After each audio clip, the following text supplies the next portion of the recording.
Eighth pay commission को आज माननीय प्रधानमंत्री जी ने अप्रूव किया। एट्थ पे कमीशन का कॉम्पोजिशन और उसमें क्या टर्म्स ऑफ रेफरेंस रहेंगे, कितना टाइम पीरियड रहेगा, वो सारा आज अप्रूवल हुआ और ये बहुत बड़ा महत्वपूर्ण फैसला है। आपको पता है कि अभी हाल ही में जनवरी में ही इन प्रिंसिपल अप्रूवल हुआ था कि किस तरह से एट्थ पे कमीशन का फॉर्मेशन किया जाए और इतने कम समय में एट्थ सेंट्रल पे कमीशन का गठन भी कर दिया गया।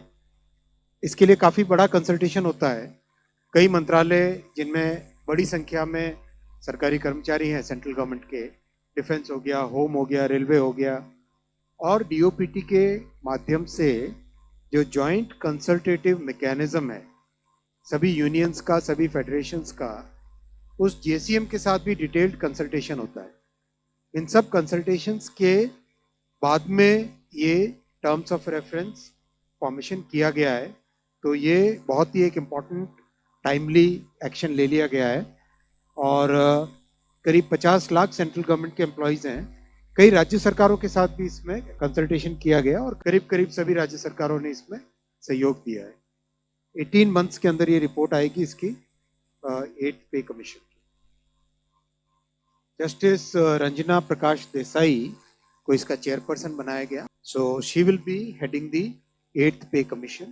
Professor Pulak Ghosh from Bangalore and Mr. Pankaj Jain, who is Secretary Petroleum and Natural Gas, he will be the members.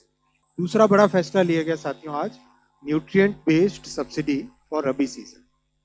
आप सब जानते हैं कि माननीय प्रधानमंत्री श्री नरेंद्र मोदी जी किसानों के लिए एक के बाद एक बड़े फैसले लेते हैं और इसमें बहुत किसानों की इनकम प्रोटेक्ट हो, उनको सारे इनपुट्स कम कॉस्ट पे मिले, नए तरीके से खेती कर सकें, डिजिटल टेक्नोलॉजीज का उपयोग कर सकें, हर तरीके से क्रॉप की इंश्योरेंस हो, हर तरीके से खेती के हर एस्पेक्ट पे ध्यान देना माननीय प्रधानमंत्री जी ने शुरू से ध्यान दिया है।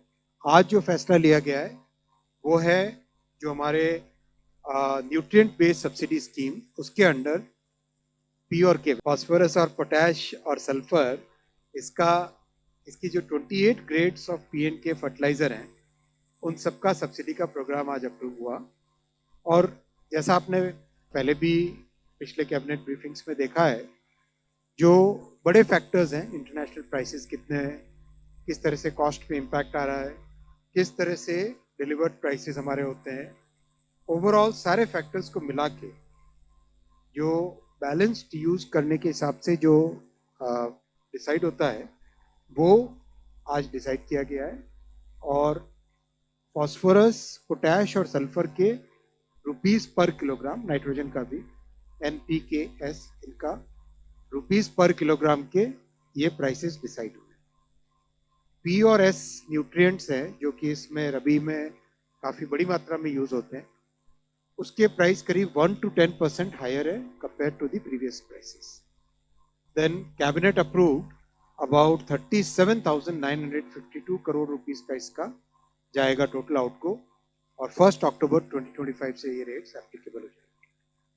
DAP और TSP, ट्रिपल सुपर फॉस्फेट और डाई अमोनियम फॉस्फेट, ये दोनों सबसे बड़े हाईली कंज्यूम्ड फर्टिलाइजर के कंपाउंड्स हैं। इनका करीब करीब 60% इन दोनों का कम होता है कंजम्पशन। इन दोनों के लिए एक स्पेशल पैकेज भी रखा गया है जिससे कि जो फार्मर्स को, किसानों को जो रेट मिले वो रेट बिल्कुल कांस्टेंट रहे, वो बिल्कुल ना बढ़े। ओवरऑल ये सारा का सारा जो पूरा प्रोग्राम है, इससे हमारे किसानों को इस रबी सीजन में बहुत बड़ी राहत मिलेगी और उनके लिए कोई रेट बढ़ेगा नहीं, और जो भी एक्स्ट्रा बर्डन होगा वो बर्डन सरकार वहन करती है। इस तरह का ये फैसला है सर।